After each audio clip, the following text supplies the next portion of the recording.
Paz do Senhor, meus irmãos, tudo bem com vocês?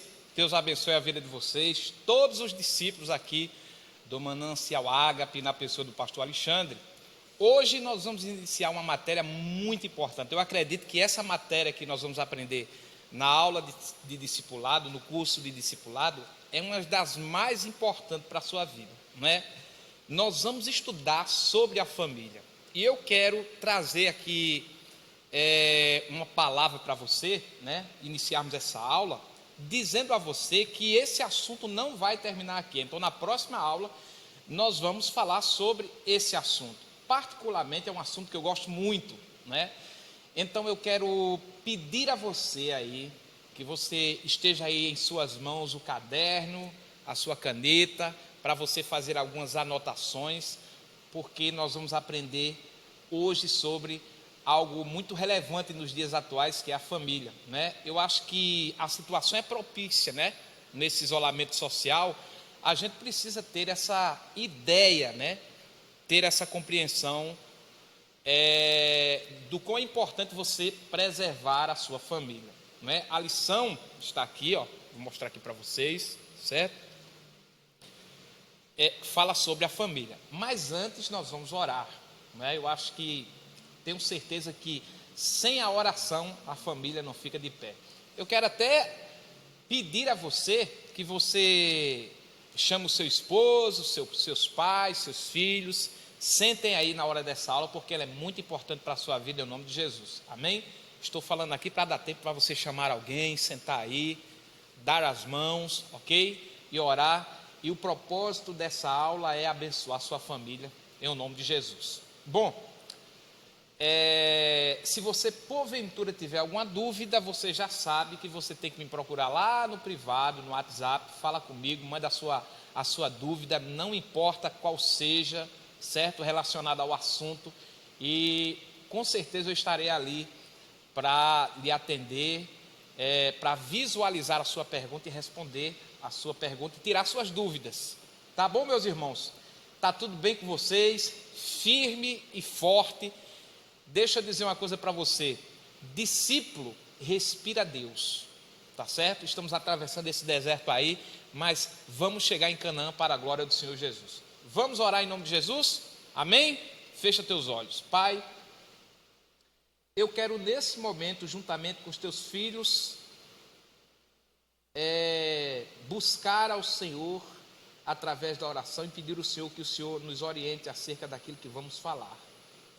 Precisamos, Pai, fortalecer os laços familiares, Pai. Não existe nada mais importante do que a família. E essa matéria, Senhor, vem a calhar nesse tempo e nessa hora, Pai. Então fortaleça cada discípulo, fortaleça cada família em que esse discípulo está inserido, Senhor. Que o Senhor venha em nome de Jesus fortalecer, Senhor, o marido, a esposa, os filhos, os avós. Enfim, Pai, vem tomar em tuas mãos a família, Pai.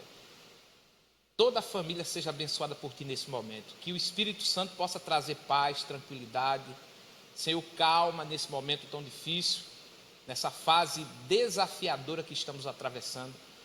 E a minha oração nesse momento, a minha demanda que eu entrego em Tuas mãos é que o Senhor abençoe a família dos Teus filhos, em o nome de Jesus. Amém. Amém? Bom, pessoal, o que é uma família? Não é? Eu defino uma família como um corpo vivo. Então a família, ela é um corpo vivo. Nós ensinamos que a família, ela é uma instituição criada por Deus e ela é um corpo vivo.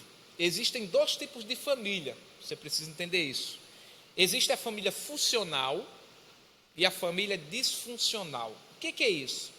Família funcional, na verdade, é aquela família que funciona. Tem pai, né, e ele sabe o seu papel nessa célula, né, chamada família. Tem mãe, tem esposa, tem marido, não é? Tem filhos, e eles sabem o seu papel na família. Quando esses papéis ficam bem claros e bem definidos na família, a família ela só tem a se edificar. Mas quando os membros dessa família, eles perdem essa direção, eles perdem esse foco, o que acontece? essa família vai ser se tornará uma família disfuncional, porque é uma família onde tem membros dessa família, mas ninguém está comprometido com os seus papéis dentro desse corpo vivo chamado família. E o que a gente precisa entender é o seguinte, que a família ela é a célula base da sociedade. Sem a família não há sociedade, né? A família ela é o primeiro núcleo, né? O primeiro marco, digamos assim, pelo qual nós começamos a nos relacionar. Então, o primeiro ambiente, eu digo sempre assim, o primeiro território onde o ser humano começa a se relacionar, se desenvolver na área relacional, é dentro da família. Então, ela é a base para a sociedade. Uma sociedade é feita de famílias, não é? E nós temos que aprender que essa família, ela é imprescindível para a existência humana. Sem a família, né, a raça humana não existiria. Por isso que você precisa cuidar da sua família. Uma sociedade forte, uma sociedade estabilizada, é uma sociedade que preserva, né, que mantém os valores familiares. E o que nós cremos, né? Nós cremos e ensinamos que a família é criada por Deus, ou seja, Deus é o autor da família. Deus ele é o grande idealizador da família, né? A família não é uma ideia humana, um humano não criou a família. Toda a história, né, da humanidade está fundamentado na família, nessa célula, né? A célula base da sociedade.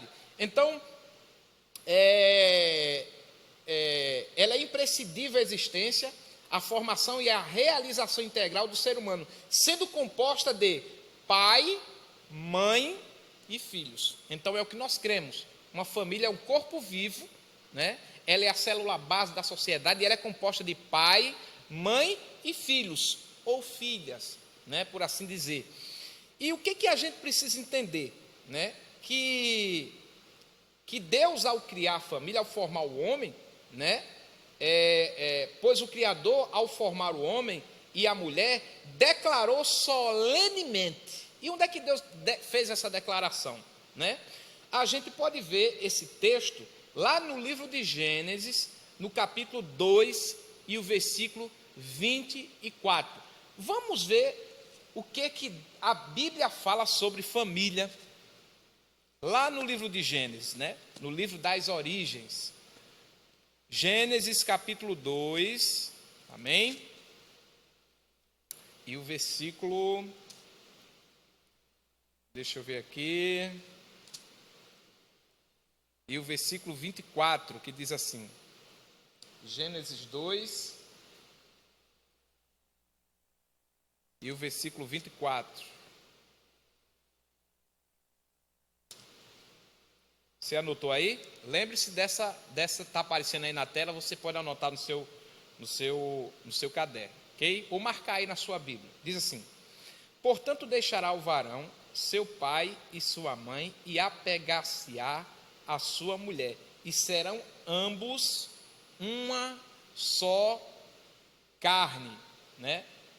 A direção do sexo visa a complementariedade mútua na união conjugal. Então você veja que Deus, a Bíblia declara o que é família aqui. Como é que a família é formada, né? Esse texto nos traz a clara ideia de como a família é formada. O texto começa dizendo o seguinte: portanto, deixará o varão seu pai e sua mãe. Aqui está o primeiro ponto, a lei da emancipação. Então, se você quer formar uma família, essa família, você precisa se emancipar de sua família de origem, né? De sua família polinuclear. O que significa isso? O que é uma família polinuclear? É uma família onde existe pai, mãe, filhos, né? Quando você vai criar uma família nuclear, aí você se emancipa da sua família de origem, casa-se com a mulher, e com essa mulher você vai ter filhos, e aí você forma uma nova família. Então você precisa entender que a família nuclear, ela não é uma extensão da família de origem, ela é uma criação de uma nova família.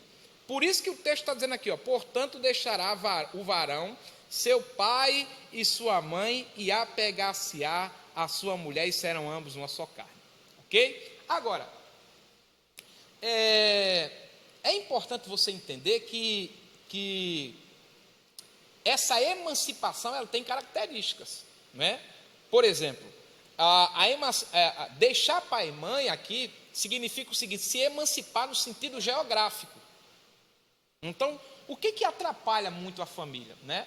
Você precisa entender que quando você sai da sua família de origem, você se emancipa geograficamente. Então, essa coisa de você morar na casa dos pais não é uma boa ideia, porque, como diz o ditado, quem casa, quer casa, né? É uma emancipação geográfica. Você não vai se casar para morar dentro da casa dos seus pais, né? Você vai constituir uma nova família, o homem vai constituir uma nova família, e esse homem vai se emancipar geograficamente. Essa emancipação também significa uma emancipação no sentido emocional.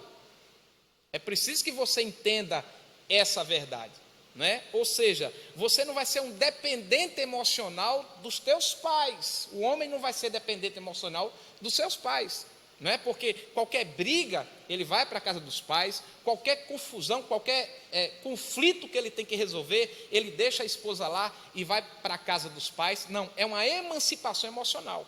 Então você se emancipou. Ao longo do tempo em que você permanece casado, você vai ter que se desenvolver, né, para resolver os conflitos que vão surgir no seu casamento. É importante que você entenda esse princípio, né? Deixar no sentido emocional e deixar também no sentido financeiro, né? Você vai ter que ter estabilidade financeira para manter sua família. É muito importante que você entenda isso. Então o texto diz aqui, ó, portanto deixará o varão seu pai e sua mãe, e apegar-se-á a sua mulher, e serão ambos uma só carne, não é? Eu digo sempre que não vale a pena uma mulher deixar a proteção do pai, a proteção da mãe, a proteção dos pais, né, o aconchego do seu lar, para um casamento em que ela tenha menos do que isso. Então a gente vê aqui uma responsabilidade muito grande. Esse princípio quem criou foi Deus, porque ele está dizendo aqui, ó, deixará o homem seu pai e sua mãe, e apegar-se-á a sua mulher, e serão ambos uma só carne. Então Deus está definindo aqui a lei da emancipação. Deus está definindo aqui, não é, a união, porque quando você se casa, você se torna um corpo. O casamento é um corpo, né? E a partir desse corpo que uma nova família vai ser gerada, ok? Essa visão é muito importante. E outra coisa que a gente precisa entender é que qual é o propósito dessa família. Quando você se emancipa da sua família de origem, qual será o propósito dessa família? Primeiro, refletir a imagem de Deus nessa família. Ou seja, eu digo sempre que Deus criou a família para mostrar um pouco de quem Ele é, né? E quem é que Deus é na família? Deus é paciente, Deus é protetor, Deus é alicerce, Deus é amoroso, né? Deus, Ele é na família comunicativo, né? Deus é flexível. Então a família, ela tem a função de refletir a imagem de Deus, que foi exatamente aquilo que Satanás não queria que fosse. Agora, vamos fazer aqui uma metáfora. Imagine você se olhando num lago, né? Você vê um lago de águas cristalinas, e ao redor desse lago você consegue enxergar montanhas refletindo no lago. Agora, se você pega uma pedra e joga naquele lago, como é que fica as imagens? Desfocada. É isso que o inimigo quer fazer com sua família. Ele quer desfocar a sua família, e ele quer que você não represente essa imagem, que você não reflita essa imagem. Então esse é o propósito da família, é refletir a imagem de Deus no seu casamento. Outra coisa que a gente precisa entender é que o propósito da família é suprir a solidão, porque Deus não é o Deus da solidão. Ele olha para Adão e diz assim: não é bom que o homem esteja só. A palavra só ali não quer dizer solteiro, não é? A palavra só ali, Deus estava dizendo que não queria que Adão fosse a única pessoa da terra, que Adão tivesse alguém, né, um outro ser humano, para que ele pudesse dividir seus anseios, dividir seus sonhos, né, para que ele pudesse compartilhar sua vida com aquela outra pessoa. Então, um dos propósitos da família, pelo qual Deus cria a família, além de refletir a imagem de Deus, é suprir a solidão, não é? E é interessante que quando a gente fala refletir a imagem de Deus na família, nós estamos dizendo que essa imagem vai ser refletida nos pais, e essa imagem também ela vai ser refletida nos filhos, não é? O que é que o casal precisa entender? Que os filhos vão levar para o casamento deles aquilo que eles enxergam no casamento dos pais. Por isso que é muito importante, né, o marido e a esposa aprenderem a ter um casamento harmônico e não se ver como adversário no casamento. É preciso que o casal entenda essa verdade. Então, o propósito da família é refletir a imagem de Deus, suprir a solidão, mas deixar um legado. O que significa deixar um legado? Significa que você como marido, você como esposa, você vai deixar um legado moral para os teus filhos. Não adianta você deixar bens, não adianta você deixar dinheiro, não adianta você deixar bens materiais, se você não deixa exemplos para o teu filho. Né? Eles vão levar para o casamento deles aquilo que eles enxergam no seu relacionamento conjugal, na família. Então o propósito da família é suprir a solidão. Por quê? Porque a família como eu falei aqui, ela é um corpo vivo, e um corpo se ajuda, né? Ou seja, a família ela veio exatamente para resolver o problema da solidão. Então, é se apoiar no momento da dificuldade. É preciso que você entenda isso. Por isso que o texto está dizendo aqui, vou repetir mais uma vez: portanto, deixará o varão seu pai e sua mãe, e apegar-se-á a sua mulher, e serão ambos uma só carne. Agora, o que a gente precisa entender é que todas as vezes que Deus ele vai construir a família, né, ele vai fazer primeiro o alicerce, né? Qual é o alicerce da família? Toda pessoa que vai fazer uma construção de um edifício, ela vai investir muito no alicerce, ela vai investir muito no fundamento. Quem é o fundamento da família? É o próprio homem. Então qual é o nosso problema? O maior problema da sociedade de hoje é que os homens não têm sido esse fundamento, sabe? É um fundamento enfraquecido. Por quê? Porque quando esse homem se distancia de Deus, toda a sua família também vai sofrer. Toda a sua família também vai ser afetada por esse distanciamento. Por isso que é muito importante o homem entender que ele precisa estar junto da sua família, apoiando a sua família, não é? Fortalecendo a sua família, porque toda a responsabilidade do lar está sobre os ombros do homem. Portanto, ele é o líder, sabe? E nós vivemos numa crise de masculinidade, sabe? Onde os homens não têm sido fundamento para a sua família. É um fundamento, é um alicerce que está enfraquecendo, sabe? Homens que estão abandonando suas famílias, estão deixando seus filhos, porque não sabem lidar com as questões difíceis, com os desafios que é manter uma família. Então eu quero deixar para você essa introdução, não é? A partir de agora, não é isso? E quando for na próxima aula, nós vamos falar mais sobre essa questão do casamento, não é? O que a gente precisa entender é que o casamento ele é legal, ele é moral, ele é formal, mas ele é espiritual. Por que a família é legal? Porque aqui está a liturgia do casamento, né? Deus aqui no capítulo 2, né? E o verso 24, você vai ver aqui, no versículo 23 diz aqui: disse Adão, esta é agora ossos dos meus ossos, carne da minha carne, essa será chamada varoa, porquanto do varão foi tomada. Ok? Então na próxima aula nós vamos falar um pouco mais sobre esse texto e falar muito mais sobre casamento. Então o que você precisa entender, né, basicamente é o propósito da família. Qual é o propósito da família? É refletir a imagem de Deus, suprir a solidão e deixar um legado. Certo? Aqui está o propósito da família. E a gente precisa entender que para que tudo isso aconteça, para que essa família funcione, existem leis na Bíblia, que a Bíblia já estabelece, para que essa família seja uma família funcional, cujas leis, quando são desobedecidas, são ignoradas, a família passa a ter problemas. E se a família está com problema, a igreja está com problemas. E se a igreja está com problema, a sociedade está com problema. Veja, a família é a base da sociedade. Amém, meus irmãos? Então, na próxima aula, nós vamos falar um pouquinho mais sobre casamento, sobre o propósito do casamento para a glória de Deus. E lá na frente, nós vamos falar um pouquinho sobre a educação cristã, né? A educação, a importância que é ensinar a palavra de Deus dentro de um lar, ok? Eu quero passar para você o dever de casa, certo? Você vai meditar no livro de Gênesis, no capítulo 18, no capítulo 2, do 18 até o 24. Então você vai ler esse texto, vai tirar algumas conclusões e vai enviar para mim a sua pergunta e eu vou tirar suas dúvidas em o nome de Jesus. Deus abençoe você, até lá, até a próxima aula em nome de Jesus.